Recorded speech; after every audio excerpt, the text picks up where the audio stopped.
नमः शिवाय।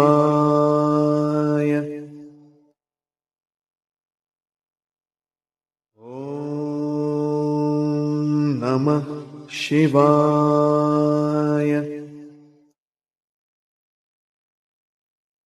ॐ नमः शिवाय।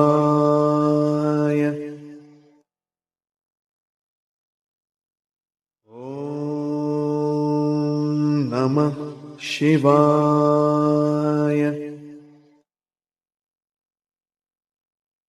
ॐ नमः शिवाय। ॐ नमः शिवाय।